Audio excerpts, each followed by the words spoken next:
welcome to this special broadcast. I'm Tamanna Inamdar. How things can change in just 3 months. In its October outlook, the International Monetary Fund saw India's GDP for 2020 plunging by about 10.3%. 2021 would have seen recovery, but just at about 8%. 3 months later, the picture is definitely rosier. In its World Economic Outlook put out in January, the IMF now sees India improving and growing its GDP by 11.5% in 2021. That's an increase of 2.7% and will possibly be the fastest growing GDP in the world. So what is behind this uptick? And can this recovery truly sustain? We're speaking today with Gita Gopinath, Chief Economist at the IMF, in her first and exclusive interview on the World Economic Outlook to ET Now. Ms. Gopinath, thank you so much for speaking with us. It's a pleasure. Let me dive straight in and ask you about your 2021 projections for India's growth. What is behind this uptick? Is it simply a low base effect? Because as per the Jan outlook, we will shrink by minus 8% in the year 2020. And would you say it is a secular growth? Tamanna, a pleasure to join you. So indeed, like you said, there is an important component, which is a base effect. When you shrink by around 8% in 1 year, then the numbers for the recovery the following year just get bigger. But just to be very clear, this is indeed an upgrade from what we had in October, and there are a couple of reasons for it. One is when the economy reopened, activity came back somewhat faster than we had anticipated. And even more importantly, unlike in other parts of the world, when typically reopenings have been associated with another surge of infections, in India, on the other hand, there is a very steady, very strong decline in the number of total active cases that we're seeing there, which I'm told by some experts is a reflection that in some of the major cities, you are getting to 40-50% of people who have the antibodies in them. And so if that continues, I think that those are promising aspects of a recovery into 2021. I also want to flag one other thing, which is that given where India's growth potential, which is anywhere between 6 and 7%, on a typical year, relative to that, of course, there's still a lot of ground to cover. So by the end of 2022, India is still, based on the current projections, around 9% below where it would have been in the absence of this pandemic. So there is still ground to cover, but indeed this is an upward revision that we have right now.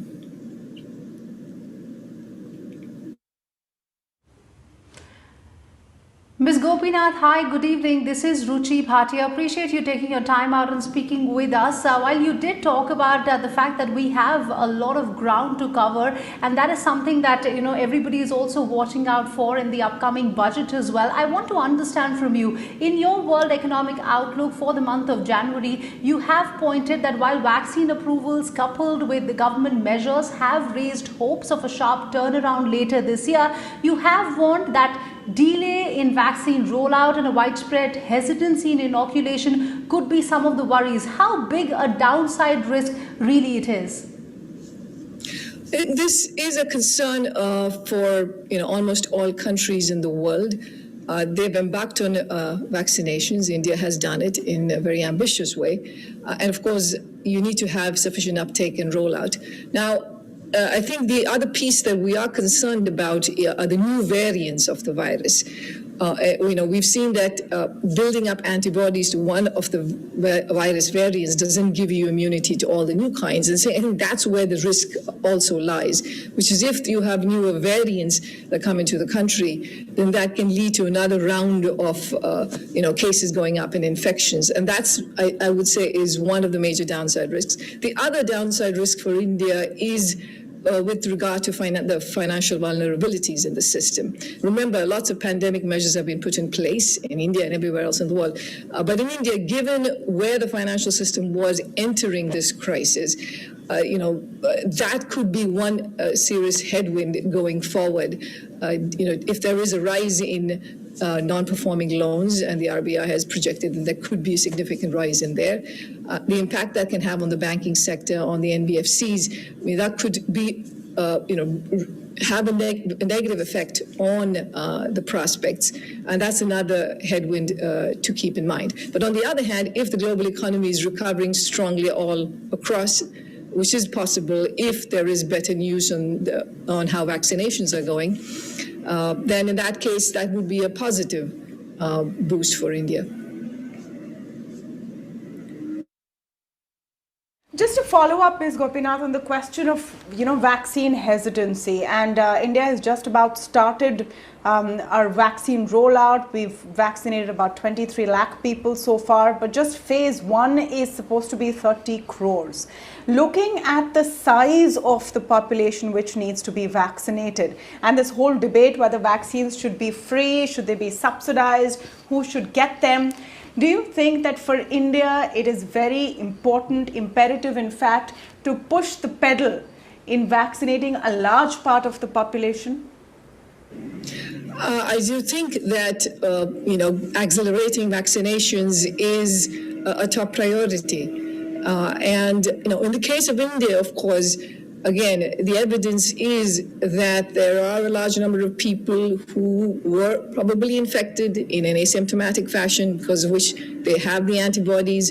So that's why it's, at least in India, that it doesn't look like it's a race between the virus and the vaccine. But again, the only way you can help prevent additional strains from developing and a further surge in another surge of the pandemic is indeed to accelerate the rollout of vaccinations and assure people that, once these vaccines have passed through serious regulatory controls, that they will be safe to take.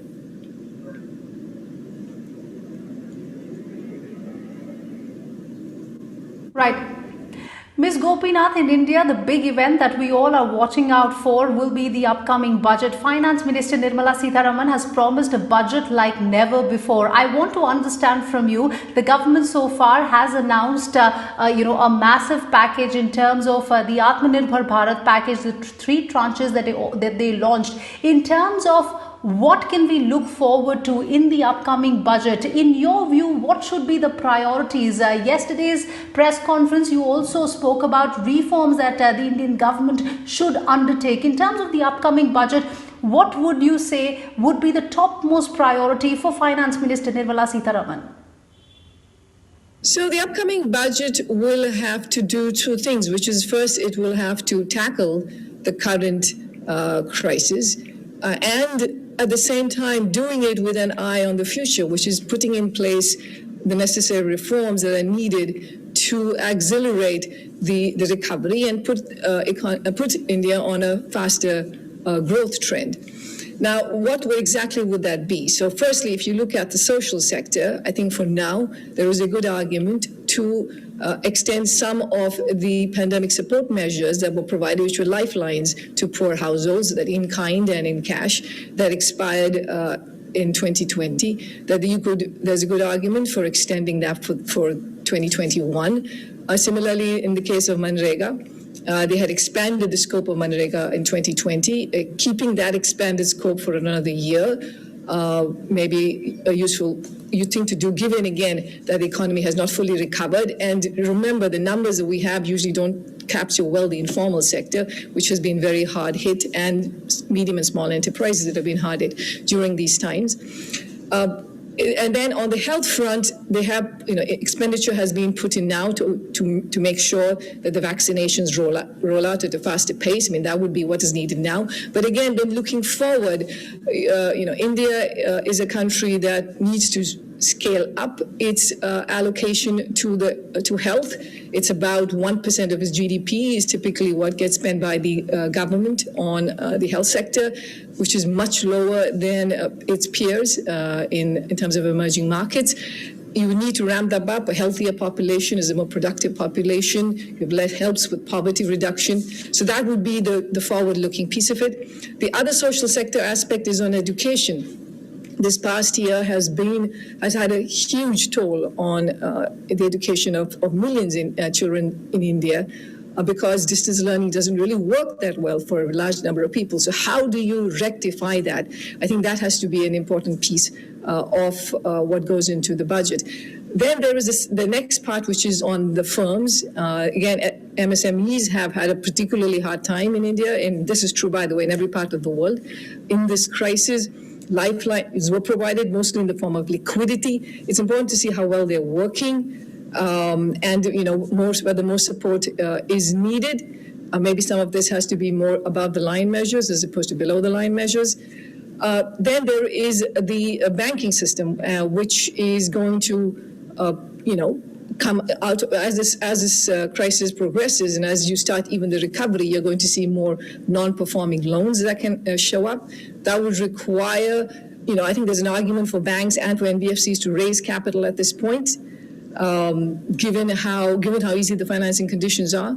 But there could be a reason for capital support from the government into the banking sector, too, which is another piece of it. And then last part is on infrastructure. The government has made a push for infrastructure spending, and that has to be scaled up. But along with that, there has to be a credible path for divestments in the country.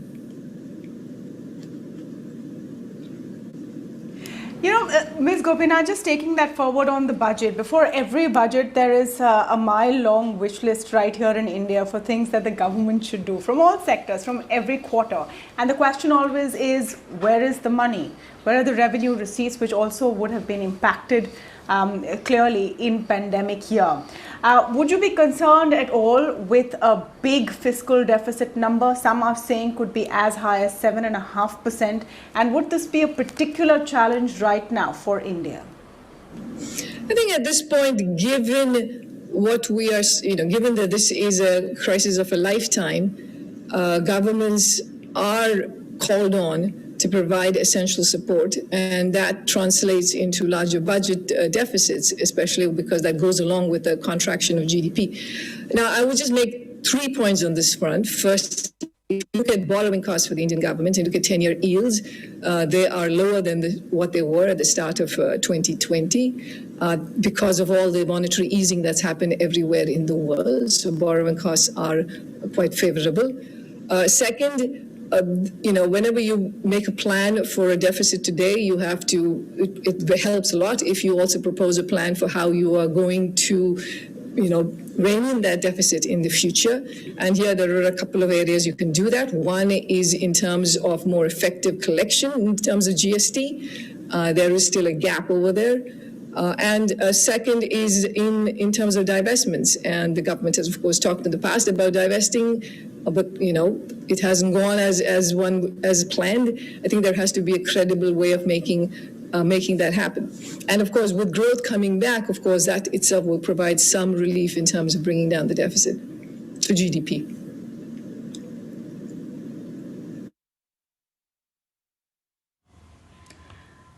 Ms. Gopinath, while you were talking about the government's disinvestment drive, I want to understand from you, even India Inc. has called for an aggressive privatization plan. It's a constant puzzle why private companies, even during the COVID times, has been able to raise so much money. Yet in terms of the government, we are seeing a massive gap in terms of the government's privatization drive. I want to understand from you, what do you think that the government should do to be able to walk the talk on disinvestment? Well, I think again, the plan has to be credible. These have to be commercially viable enterprises. And there has to be a genuine push on that front. I think, again, the details have still to be worked out. But, I really do think more can be done.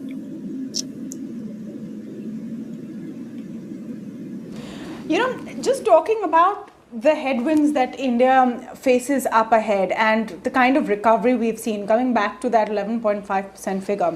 Some have called it a K-shaped recovery, some have called it a V-shaped recovery. Some say we're rising like the phoenix from the ashes. But what about concerns about things like jobs, losses of jobs, a boost in consumer demand, or even private consumption and investment. Do you think that these are challenges that India needs to look at more closely right now?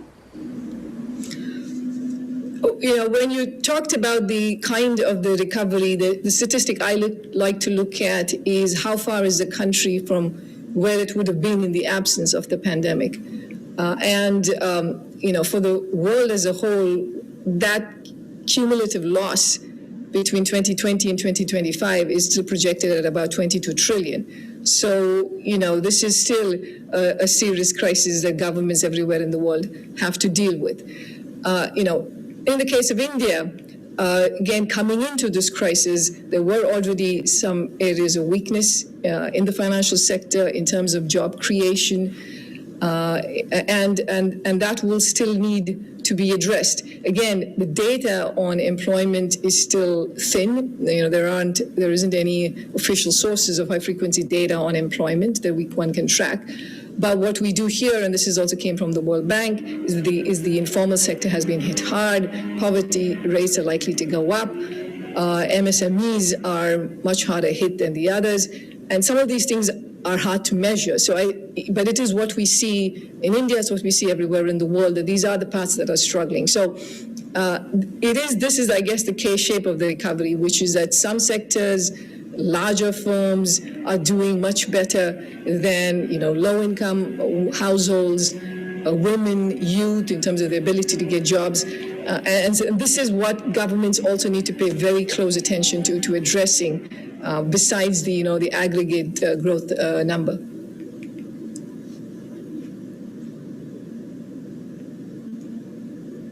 Absolutely. In fact, one of the areas that you yourself spoke about, Ms. Gopinath, were the financial vulnerabilities as we're dealing with the COVID pandemic. The RBI has said that we could see NPA levels of close to 16% by September 2021. You did talk about recapitalization of banks as one of the ideas. Another idea that's on the table at this point of time is that of a bad bank. Do you believe a bad bank perhaps is the need of the hour? I mean, the bad bank idea in general, is a good one, but it doesn't really help if the bank that you're trying to fix is a public sector bank. I mean, it's kind of hard to separate that out. So I would say the other piece that is, that you need to address is the insolvency and the bankruptcy framework. That was a reform that was passed, but there are still, things that need to be fixed over there. So I would say in preparation, the government should be thinking of how to make sure that these frameworks work much better, much more efficiently, much more quicker, because that would be, again, something that they would have to deal with as you see the legacies of this crisis.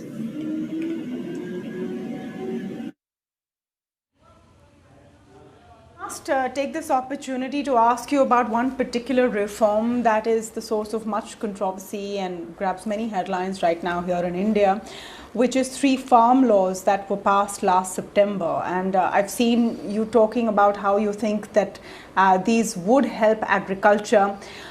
Do you have any comment at all on how these laws seem to be stuck in the midst of these protests and how crucial it is really to implement them? Well, reform is always often a difficult process, and I hope that there will be a resolution to this sooner than later. I mean, our view is that, there is a need for reforms in the agricultural sector in India. There are many areas of reforms that are needed, be it infrastructure, be it subsidies, be it what kind of crops are grown that are sustainable in terms of the environment. These 3 particular farm laws applied to one aspect of it, which is on the marketing side. And our view is by opening up the options to farmers, that it had the potential to raise farmers' incomes, of course, but with any law, you have to be careful in the way the implementation works out. And you have to pay very close attention to transition costs. to people who might be harmed by it, especially vulnerable farmers that may be harmed by it. So again, that's how we stand. And of course, it's the government's role also to provide a social safety net to make sure that people's livelihoods aren't completely taken away with the reforms. So, again, overall, we do see the potential for these reforms to help farm incomes.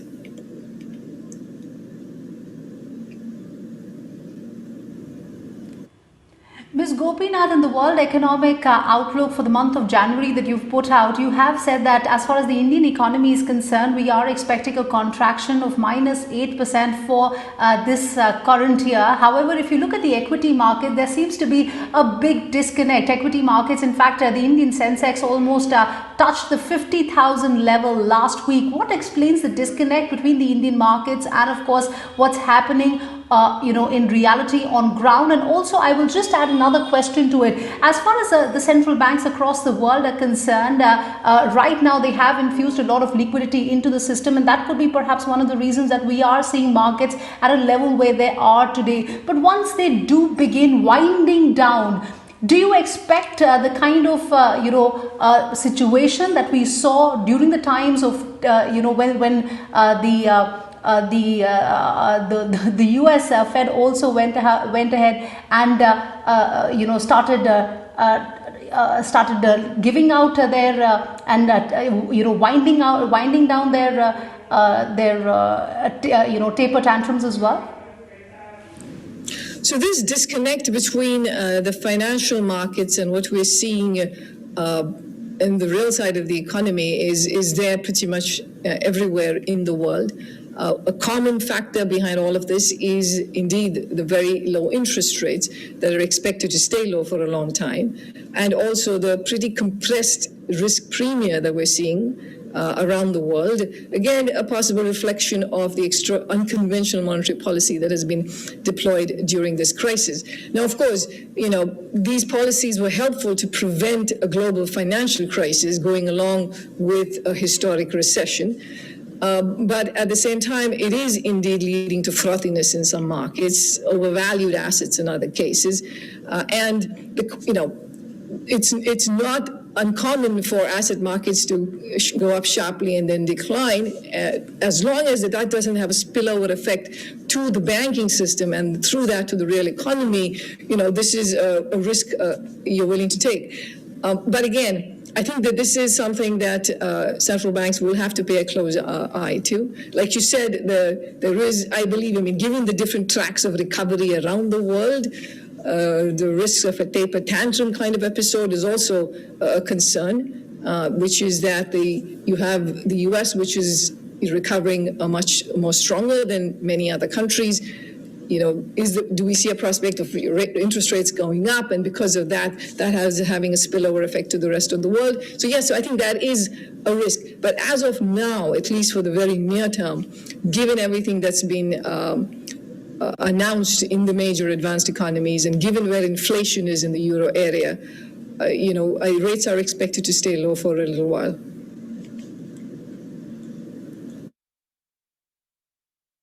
One thing that comes back to me, and what you said in the beginning of this interview, was we should look at how far we are from where economic growth would have been had COVID-19 not happened. And to be honest, that's the thought on everyone's mind, right? When will this end? When will we get back to before, health-wise, income-wise, etc.? In your assessment, how far is India from that 5, 6, 7% growth on 2019 levels? Some estimate it will take as much as 2023. Do you have a number in mind? So if the question is, when will India return back to the pre-pandemic projected level, then the answer is, as of now, based on our numbers out into 2025, it doesn't still get there. So there is a big, distance, but that's not just India. There are many countries in that bucket that aren't closing the gap. So again, a lot depends upon how these next several months play out, how the vaccinations roll out, what is there in the budget in terms of providing support and strengthening the recovery. And then we'll see, I guess we'll be back here in 3 months with another view.